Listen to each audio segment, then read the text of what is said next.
السلام علیکم بچوں، آج کا ہمارا عنوان ہے جزیرہ نما کا سطح مرتفع۔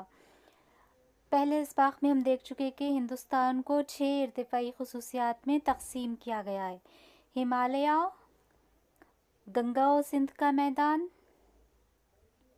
تھار ریگستان، جزیرہ نما کا سطح مرتفع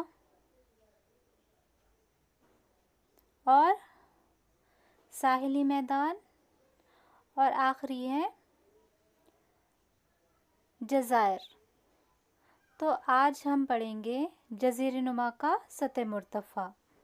یہ تینوں طرف پانی سے گھرا ہوا ہوتا ہے، مشرق میں خلیج بنگال، مغرب میں بحر عرب اور جنوب میں بحر ہند۔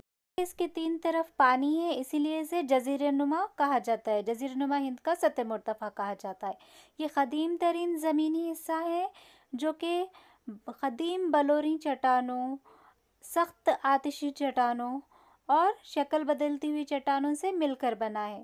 یہاں پر بڑی مقدار میں دھاتی اور غیر دھاتی معدنیات کے وسائل دستیاب ہے۔ وسیع اور کم گہری وادیاں پائی جاتی ہے۔ ان کے اطراف پہاڑ ہے۔ دریائے گوداوری کو ہم دیکھے تھے پچھلے اسباق میں کہ یہ مہاراشٹر سے نکلتی ہے، تلنگانہ سے بہتے ہوئے آندھرا پردیش میں جاتی ہے اور بالآخر جا کر خلیج بنگال میں مل جاتی ہے۔ تو اس طرح سے اس کی سمت جو ہے نا بچوں، مہاراشٹر سے خلیج بنگال کی طرف، یعنی کہ مغرب سے مشرق کی سمت بہتی ہے۔ تو کیا وجہ ہے کہ یہ مغرب سے مشرق کی سمت بہتی ہے؟ مغربی گھاٹ مشرقی گھاٹ کے مقابلے میں زیادہ اونچے ہوتے ہیں، اسی لیے یہاں پر مغرب سے مشرق کی سمت ایک جھکاؤ پایا جاتا ہے، اسی لیے دریائے گوداوری مغرب سے مشرق کی سمت بہتی ہے۔ مشرق میں مشرقی گھاٹ ہے اور مغرب میں مغربی گھاٹ پائے جاتے ہیں۔ سطح مرتفع میں پائے جانے والے چند مقامات کو ہم یہاں دیکھیں گے۔ بندیل کھنڈ، یہ اتر پردیش اور مدھیہ پردیش میں پائے جاتے ہیں۔ باگل کھنڈ جو پہاڑ ہے وہ اتر پردیش اور مدھیہ پردیش میں پائے جاتے ہیں۔ راج محل پہاڑ جھارکھنڈ میں پائے جاتے ہیں۔ سطح مرتفع کے شمال میں بندیل کھنڈ، باگل کھنڈ اور راج محل پہاڑیاں پائی جاتی ہیں۔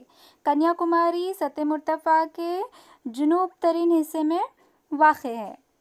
جزیرہ نما سطح مرتفع کو 2 حصوں میں تقسیم کیا گیا ہے۔ وسطی بلند حصے کو مالوا سطح مرتفع کہتے ہیں اور دوسرا جو ہوتا ہے سطح مرتفع دکن ہے۔ وسطی بلند حصے یہ گنگا کے جنوب اور نرمدا ندی کے شمال میں پائے جاتے ہیں۔ وسطی حصے مغربی جانب جو حصہ ہے اسے مالوا سطح مرتفع کہتے ہیں، اور مشرق کی جانب جو حصہ ہے وہ چھوٹا ناگپور کہلاتا ہے۔ چھوٹا ناگپور سطح مرتفع معدنی وسائل سے مالا مال سطح مرتفع ہے۔ ہمالیائی دریا کے بارے میں ہم پچھلے سبق میں پڑھے تھے۔ ہمالیائی دریا جو ہوتے ہیں نا بچوں، وہ دائمی دریا ہوتے ہیں، یعنی کہ وہ ہمیشہ بہتے رہتے ہیں، اسی لیے وہاں جو ہے نا آبی وسائل زیادہ دستیاب ہوتے ہیں، جبکہ سطح مرتفع کے جو دریا ہے وہ دائمی دریا نہیں ہوتے، وہ ہمیشہ نہیں بہتے ہیں۔ موسمی جب بارش زیادہ ہوتی ہے تب وہ زیادہ بھرے ہوئے ہوتے ہیں، اس لیے یہاں پر اس علاقے میں زیادہ تر ٹیوب ویلز کا استعمال کیا جاتا ہے اور تالابوں کے ذریعے آبپاشی کی جاتی ہے۔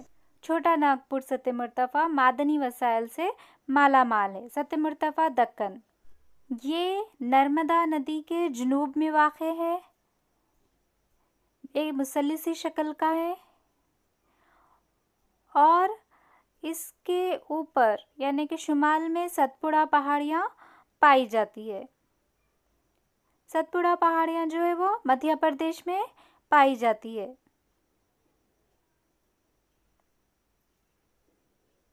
اسی طرح سے مہادیو جو ہے وہ بھی مدھیہ پردیش میں پائی جاتی ہے۔ کیمور پہاڑیاں مدھیہ پردیش میں پائی جاتی ہے،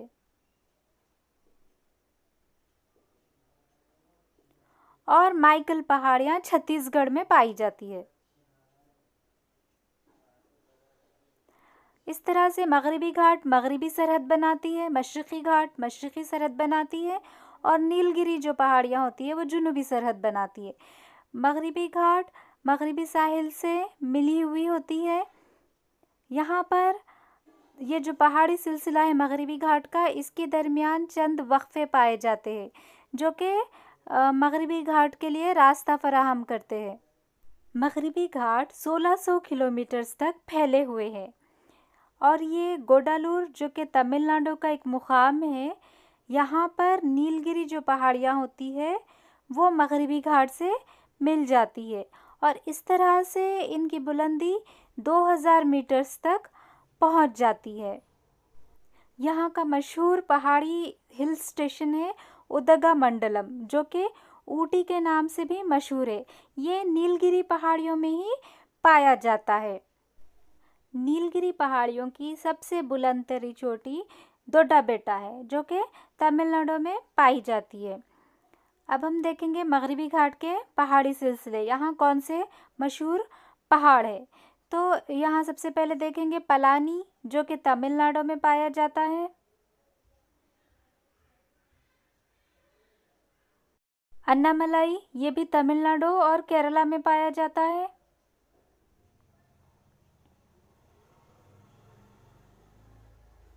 کارڈمم پہاڑیاں، جو کہ کیرلا میں پائی جاتی ہے۔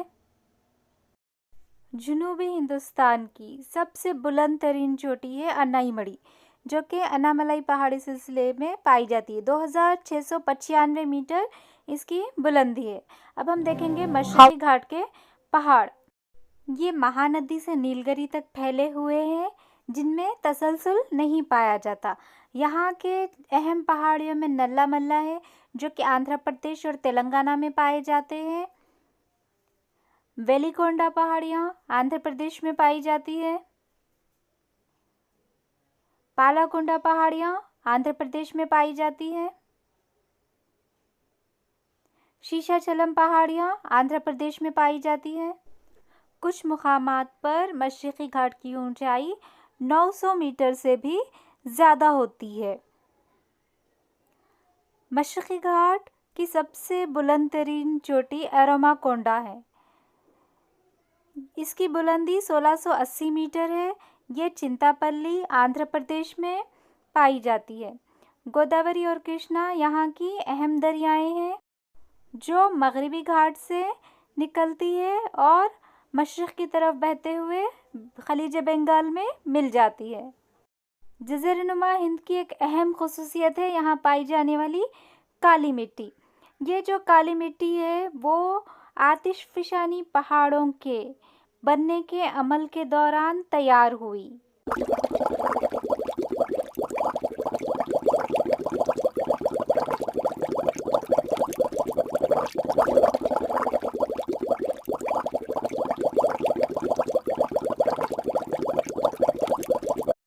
اب تک ہم نے دیکھا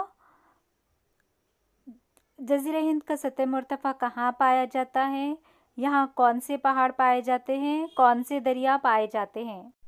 سطح مرتفع کے جو علاقے ہوتے ہیں وہ میدانی علاقوں کی بنسبت، جیسے ہم گنگا اور سندھ کا میدان دیکھیں نا، اس کے مقابلے میں یہ کم زرخیز ہوتے ہیں، یعنی کہ زیادہ یہاں پر فصل اور کاشت کے لیے یہ موزوں نہیں ہوتے۔ اس کی کیا وجہ ہے یہ ہم دیکھیں گے۔ بارش کی کمی اور یہاں بہنے والی جو دریائیں ہیں وہ دائمی نہیں ہوتی، جس کی وجہ سے یہاں پر پانی کی قلت ہوتی ہے، کاشت کے لیے موزوں پانی دستیاب نہیں ہوتا۔ یہاں جو مٹی پائی جاتی ہے وہ لال مٹی ہوتی ہے اور کالی مٹی ہوتی ہے، جو کہ کاشت کے لیے موزوں نہیں رہتی۔